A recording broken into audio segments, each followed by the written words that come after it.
Hey guys, welcome back to the channel. Today we got a 2010 Ford F-150 behind us. We're going to be doing a trans service. Now, initially it is leaking from the transmission pan. That's why the customer brought it in. And since we have to replace the pan gasket, we might as well service the transmission. So let's get started. The first step is we're going to go ahead and get the truck lifted up in the air, and we're going to begin. Now that the truck is up in the air, guys, we're on the right side of the truck. Basically, on the transmission side here, on the right side, you're gonna find this plug right here. Now, this is the dipstick slash plug port. I'm gonna go off on a little bit of a rant here and just, share my opinion on this. This is absolutely absurd. Like, I don't know what the engineers are thinking nowadays. I don't know if they're purposely making things difficult for people not to be able to work on them at home, or they just hate everybody alike, including technicians, because this is, I don't know. For me, it's one of the stupider ways to do this. They could have easily put a dipstick here and just traveled it up like everything else that they do. Every Ford F-150 that I usually work on has some sort of dipstick so you can check the transmission fluid. And the 6R80, I mean, this is how they do it. So you're going to grab your 19 millimeter, and just for a reference point, we are on the right side of the transmission, right by the catalytic converter. Another fun reason why I don't like these, you got to check this fluid hot, and guess what burns your hand? This guy right here. So have some sort of protection. Anyway, enough about me ranting. Grab your 19. You're going to want to loosen it. Usually you might hear these hissing. You'll hear a vacuum sometimes. Let's see if that's the case. In this case, it didn't really hiss. Now, you'll notice when you remove this, there is a dipstick in there. Like, they did give us a dipstick. I'm actually happy that they give you this. Makes it not so you don't have to buy something. So you're going to want to remove your dipstick. It's fairly short, but it's fairly easy to read. And the reason why we're doing this, guys, is we have a leak right here. The transmission's been leaking from the Transpan gasket. This was the original customer complaint, and I basically told him, hey, if I'm going to pull a pan to do this, you might as well do a trans service, replace a filter, etc. And he just optioned to do that. This truck doesn't have a lot of miles, but he's never actually had a trans service before. So let's get started. We're going to remove the Transpan bolts. It's really simple, guys. These things are 8 millimeters, I believe, and you just kind of go around, zip it. Just remember, leave a couple in there so when you drop the pan a little bit, the fluid just doesn't come gushing out at you. I have another video on how to do this on a Chevy Malibu that I go into greater detail, but basically leave some hardware in there, let this drain out so it doesn't splash all over you. I'll probably do a time lapse and you'll see this process on this video.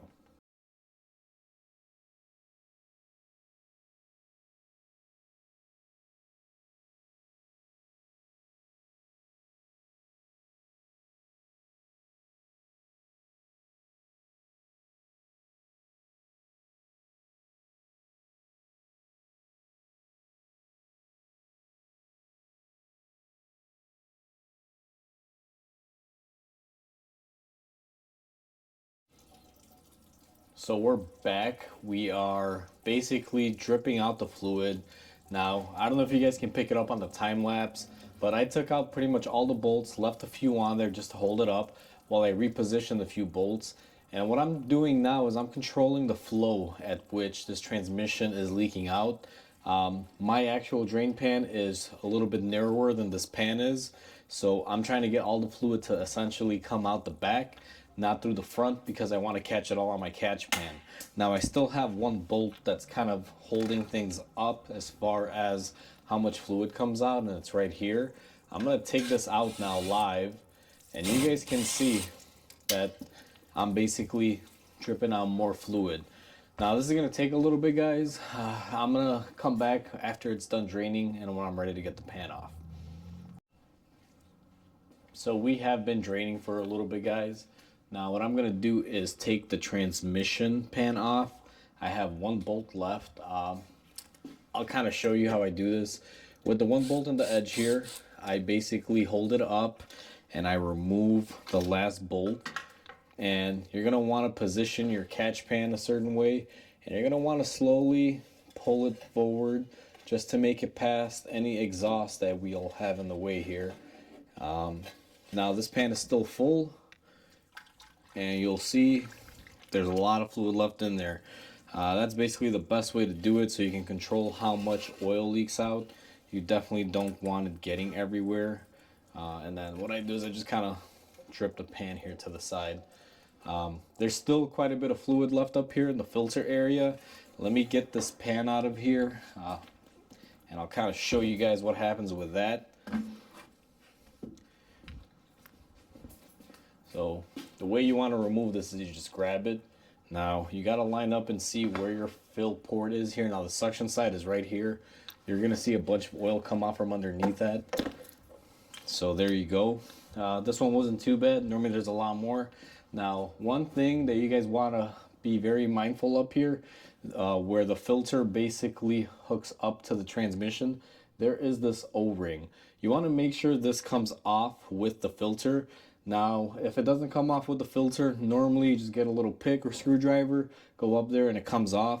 This one came off with it, makes it a little bit easier, but that's how you get that off. Next stage, guys, is we got to do a little bit of cleanup on the transmission. Now you'll see, and I don't know how well the camera picks it up, I'm not gonna get you guys super close in there, but basically this finish here for these transmissions, it comes out pretty clean. The gasket that Ford uses on this is like a metal rubber infused type of gasket. It usually holds up pretty good. Now it's not as good as the double O-ring ones that they use in the previous model years, but it still holds up pretty good. What I'm gonna do is I got myself like a little bit of a Scotch brake pad. Now this one is the, like very fine one. I'm not looking to take material off of here. I'm just gonna give it a once over just in case there's something stuck from the old gasket material. What I do is basically take this and just kind of run it in there. There's a little bit of rubber embedded here from the previous gasket, and we're just gonna be looking to clean it up. Now I'm gonna go ahead and do this, and after I do this, I'm just gonna take a little bit of brake cleaner and clean my surfaces up. What I do is I actually spray brake cleaner throughout here, and just kind of get all this transmission fluid out of there, and I'll come back when I'm ready to set up the new oil filter and everything. Alright guys, so what we have here is the oil pan. Now I got it in my little drain bucket. What we're gonna do is basically remove the gasket. Now you guys can see this gasket is like a metallic rubber. These usually work decent, but the older ones had a double gasket. It was basically a metal frame like this with two like big O-rings running around the perimeter here of this gasket. These work, but they do have a tendency to leak. That's why I'm not the biggest fan of them. So we're gonna set that to the side. Now I know the older ones you can reuse them. As far as these gaskets go, I don't think you can reuse them, or at least I wouldn't. We're removing it because it does have a leak, not because we're doing a trans service. For the cost of a couple bucks, guys, just get a new gasket so you don't have to sit there and spill your precious fluid. This fluid is expensive. This car takes LV. It's about $10 a quart, and it takes about 14 quarts, so it's a lot. So the next thing that we're gonna do, and you guys can't see, is I got a magnet here. I'm gonna go ahead and remove the magnet. The magnets can be kind of dirty. This will kind of tell you how your transmission life is going. Now let me grab my rag here and get my screwdriver out of here. But as you guys can see, this magnet is not horrible. I've seen a lot worse. This one is pretty moderate. That's kind of what you'd be looking at on a regular type of trans service. What you do with this is basically you take a rag, clean it up, wash it down with some brake cleaner, make sure there's nothing on it, get it nice and clean, put it to the side, keep it away from anything metallic. You don't want to have this attract fuzzy stuff and you put it back in the pan. This has to be clean when it goes back in the pan, guys. And then what I'm going to do is I'm going to clean up my pan area. Normally I just brake clean these. I use the same exact procedure as I did on the transmission with the scuff pad, for the sides here. I'm not looking to take off material. I'm just looking to clean it up a little bit. So we went ahead, we got the oil pan clean, as you guys can see here. There was a little bit too much of surface particles here, so I had to take my little grinder wheel and just kind of use an ultrafine disc to clean up the sides where the gasket mates, but essentially everything is cleaned up. What I'm going to do next is take my clean magnet. You guys can see, cleaned it up, quite a difference. And you're going to locate where it goes. Now typically on this pan, you'll see that has a locator right there. These here are for the filter. If you guys see these little circular cutouts, those are for the oil filter, guys, and this is for the oil filter pickup. These hold the filter in place. This holds the magnet in place. Basically, when this thing comes down and the oil drains out of it through the transmission, it comes here. That's where the magnet comes into play, and then basically it gets suctioned and, returns the cycle back and forth. So now that I've touched this, now I'm gonna take my rag and I'm gonna give it one more final cleaning. This is a blue lint-free shop towel with a little bit of brake cleaner, and I'm going to take it and basically insert it into my location. Now make sure that it is centered. It does sit there a certain way. Now that we have that set up, let's go to the truck and finish up some cleaning. So we've gone ahead, we cleaned up our transmission area, we've cleaned our gasket areas. Next stage in this is we got to put the trans filter on. Now, I don't buy these kits, guys. I usually go for the original filters. In this case, it's a Motorcraft. This one's a FT-171 1X. Now that we got our new filter in hand, as you guys can see, it has a nice new O-ring there. What we're going to want to do is just take a little bit of transmission fluid from, whatever's dripping out of here, and we're going to want to put some oil onto this new O-ring. And we're also going to take some oil and we're going to put it in where we basically press the filter in, where the O-ring will sit. Then what you do, and let me get my drain here out of the way, guys, so I could come up underneath here, is you're going to want to take your filter, just align it up there, and you're going to want to firmly press, and it's going to make a little popping noise when it's fully in place, guys. And this filter does have a little locator pin, so I'm going to make sure that I have those contacting correctly. Before we put our new pan on there, I got a blue rag with some brake cleaner. I'm going to go ahead and just wipe the transmission areas here just to make sure there's no dirt. Now, oil doesn't really matter if there's a little bit of oil on it, because this gasket will seal. It's like an O-ring design, so it will seal up. I just want to make sure there's no pebbles or dirt or anything sticking out of there, just to play it safe. Then what we're going to do is we're going to grab our transmission pan with our gasket, and now I'm not going to show you guys the whole process, but essentially take the pan, put it up there carefully, and start bolting it up and tightening the bolts. I've shown you guys this process before, the same as removal. I'm going to go ahead and just time lapse.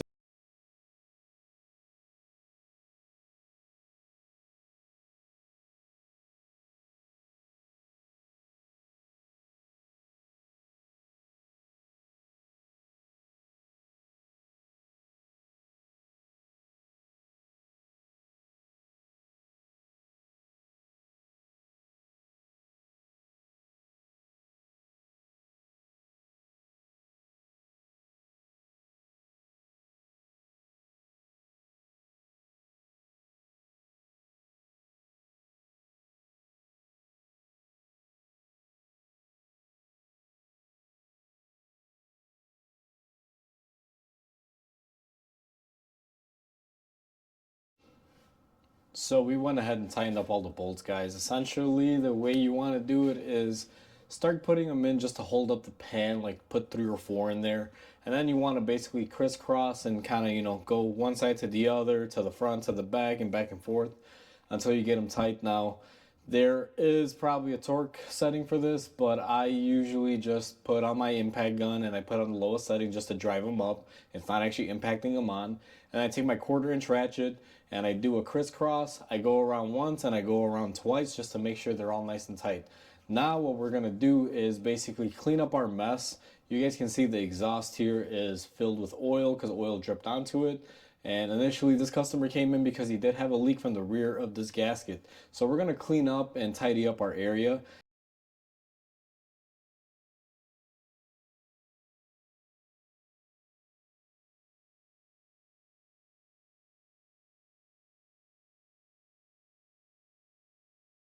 So you guys saw the process of me cleaning everything up, guys.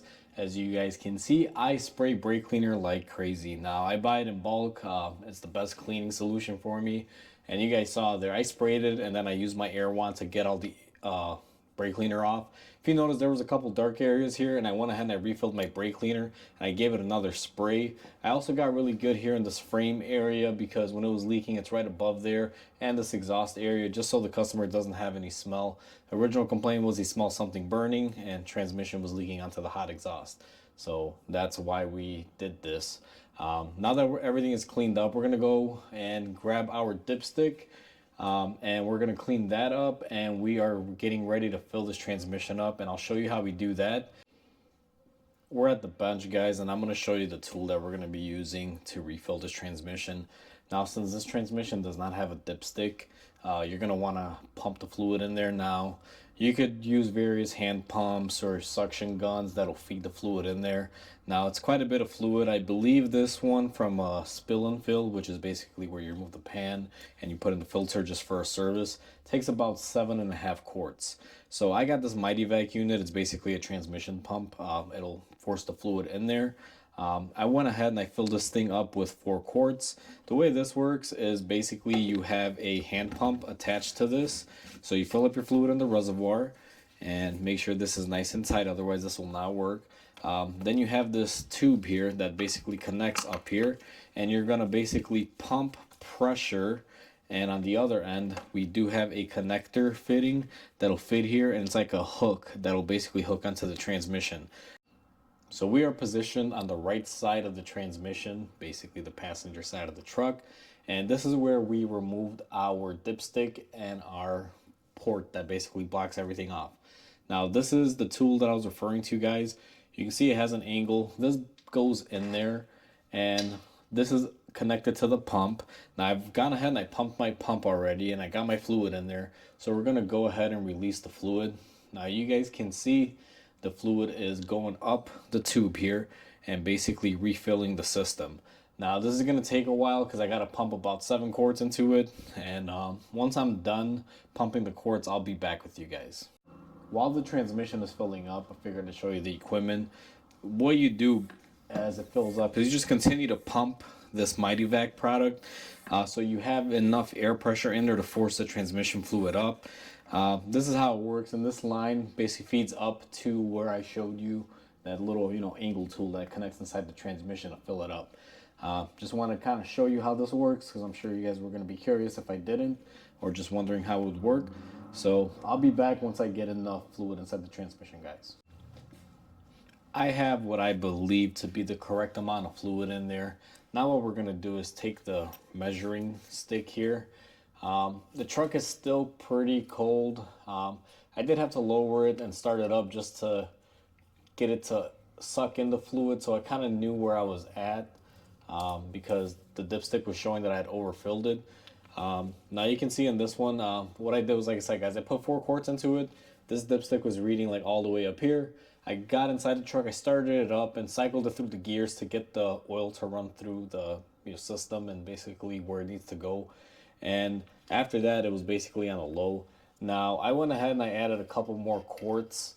What I'm going to do is just check the level again. Now I do believe she still needs some, but I'm checking periodically because I do not want to overfill this and have to drain any out. There's no such thing as a drain on this, guys. If you overfill this, you will have to get it out through that, or you will have to drop the pan again. And I do have a suction tool that I can easily suction it out, but I prefer not to do that if I don't have to. I am showing just a little bit low, so I'm going to go ahead and just give it a little bit more of fluid in here. I just wanted to share that with you because it's not as easy as just dump 7 quarts in there. Ideally, depending on the situation, it may not take 7 quarts, it may take less, it may take more. Approximately, my guideline is around 7 to 7.5 quarts after you do a pan drop on these. So I basically did what I didn't want to do, guys. I'm kidding. I'm actually showing you guys an example. So I just added a little bit extra in here because I wanted to show you guys, if you do overfill it, this is your method of removing it, or at least the best method is to somehow suction that fluid out of there, whether it be a hand pump or some sort of tool. Now I'm using my vacuum assist tool, and I didn't really overfill it by much. I just, opened my valve here to get some fluid pouring in, so I can show you guys, if you do overfill it, this is the best method. You probably don't want to drop the pan again. Just, suction it out through the fill hole. It's easy enough. Now that I've kind of shown you guys, if you overfill it, how it works. Now I have this transmission at the proper setting, so I'm going to go ahead and put it in here, and I'm going to check the level. Now, I don't know how well the camera's gonna pick that up, but essentially I am right before I start hitting the hash marks. Let me zoom it in here. I am basically, let me see here, guys. Let me turn on my light. I am basically just about right here, right before my hash marks start going on there. Simply because I'm gonna let this transmission warm up. You gotta check this thing when it's hot. Fluid will rise, so I put it just underneath on the low level, and I'm gonna see where it's gonna go on the hash mark. Now, I usually like it to be in between the middle mark here, a little bit higher than the middle, but let's see what we have on this one. So we're gonna lower the truck now, start it up, and just let it run. It's gonna take several minutes. You can take it out for a test drive if you want, but I'll be honest with you, if you don't have the exact amount of fluid in here, you do not want to take it on the road if, let's say, it's low and cause any damage. So I just let them idle inside the stall while the truck is up in the air. So the truck has been running, guys. Now I looked up the procedures on this. The way you're supposed to do it is you got to get the fluid temperature to 190 degree. As you guys can see here, I got mine to 190.4 degrees. Reason why you want to do that is sometimes they have a thermostat on the cooler circuit, and that thermostat doesn't open up until 185 to 190. Okay, guys, so we have gotten the truck up to temperature. You basically got to get the transmission to 170, 180, and we got our protection sleeve on to cover our hand. We're gonna basically put the dipstick in and take our reading. Make sure it's fully seated. And as you guys can see, we are at our full mark on the hot. So just to make sure, I'm going to take another reading because, to be honest with you, sometimes you could get a false reading the first time you do this. So we're going to stick it in there once more, make sure it is fully seated, and pull it back out. And we have the same result, guys. And just to let you guys know how hot this catalytic converter is, if you notice, my heat sleeve is actually burning. So be very, very careful, guys. This design, it's the stupidest thing ever. I don't know why they couldn't put a dipstick on this truck, but for whatever reason, guys, they make you do it this way. Make sure you don't burn yourselves. I urge you, this will give you third-degree burns. You will literally need a skin graft if you get burned by a catalytic converter. You do not want to mess with this stuff. Okay, guys, so we went ahead and got our readings while the truck was running. Everything checks out. She is full. Now, you do not want to check the level on it when it's warm because the pump is not working and it will drain back into the pan. It will give you a false reading. So what we're going to do is we're going to clean our dipstick. Make sure there's no dirt or debris or anything on there with a blue shop rag. I went ahead and I cleaned off our cap. We're going to put the two together, insert them into one another, and be very careful, guys. You should still have your heat sleeve on. We're gonna go ahead and throw this in here. It's kind of tough with that cap because it makes it a little bit longer than what it should be, but let me see here. All right, so I believe I have it in there. And what I'm gonna do is I'm just gonna start it off by hand threading it in there once she's in position. And then what you're gonna wanna do is just tighten it up. Now, I don't know if there's a torque spec for this, and to be quite honest, guys, I'm not gonna bother to look it up. I felt how much force it took to take it off. Therefore, I'm pretty sure she just needs to be snugged up. It didn't take a whole lot to get this thing off. So I'm just going to snug it up right about there. Now that we got our cap there and our dipstick in, we're going to take some brake cleaner and we are just going to clean up after ourselves, guys. Now, this transmission is pretty hot. You can hear that brake cleaner basically smoldering. It's boiling. Now, one other thing that you're going to want to do after you do this, guys, is check your transmission pan area. Make sure you have no leaks. If you guys remember, the reason why we did this is because the transmission was leaking back here. The gasket had failed and it was just seeping through. Customer would smell it burning on the exhaust, and that was the initial complaint. So the best way to address it was to do this whole service because we had to remove the pan anyway. So now that that's all set, everything here looks good. We are pretty much done, guys. That's how you service this transmission. It's not horrible. The worst thing is right here. I mean, this is just a really bad way to do it, guys. You want to make sure you guys have a heat sleeve. If you cannot protect your hand, you do not want to try to do this job, because this right now is extremely hot. Like if I just touch it and I burn myself, I'm in a hospital. I'm getting third-degree burns. It's as simple as that. So if you don't have a way to protect your hand and shield your hand from checking the fluid, you may want to get that before you even attempt to do this job, guys. It's not horrible per se, but again, they just make things very, very difficult for the common folk like me and you to just basically be able to work on our own things. That concludes the video for today, guys. We have serviced our transmission. We filled it. We checked it. No leaks, anything. We've addressed the issue that the customer had. So we are going to be sending this one down the road. Hopefully you guys found this information very, very handy if you plan on doing it yourself on your own truck, or if you just watch it for entertainment purposes. Hopefully you guys enjoyed. So with that said, please comment, like, and subscribe if you like my content on my channel. It will definitely help my channel grow, and that way I can keep making more awesome videos for you guys. And with that said, hope you guys have a great day, and I'll catch you guys on the next repair.